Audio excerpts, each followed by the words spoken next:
Investors today seemingly looking past impeachment concerns and focusing instead on trade. Allow me to explain. A transcript of a phone call between the U.S. president and the Ukrainian president was released this morning.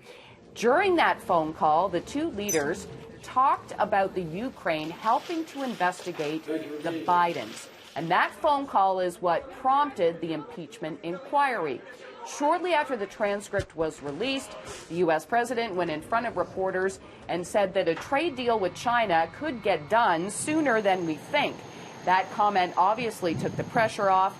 We also got a better than expected reading on new home sales in the U.S. Now, Bay Street really didn't do much today after multiple all-time highs last week. The TSX actually looking at a modest loss this week. It's still higher by more than 16% year to date. We did see the U.S. dollar gain strength today, so that drove down the price for gold.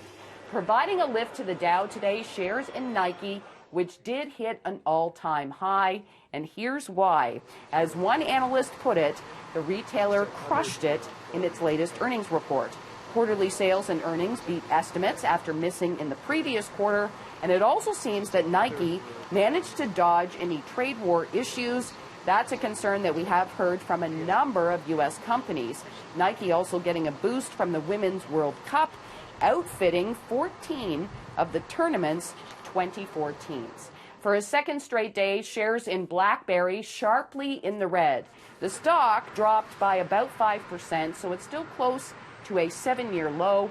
And this is still connected to disappointing earnings released yesterday, followed today by a downgrade at MKM Partners. Some other analysts maintain the stock. Now, Prem Watsa, who is seen as Canada's Warren Buffett, he's also the head of Fairfax Financial, lost about $120 million Canadian in his top 5 listed Canadian investments yesterday. And that, of course, includes BlackBerry. And the Federal Trade Commission in the U.S. is filing a lawsuit against Match.com, alleging the company unfairly exposed consumers to the risk of fraud. The suit also alleges the company used deceptive and unfair practices to trick members into purchasing paid subscriptions. In a statement, the company says it will vigorously defend itself in court. In the 680 Business Center, I'm Chris McCusker.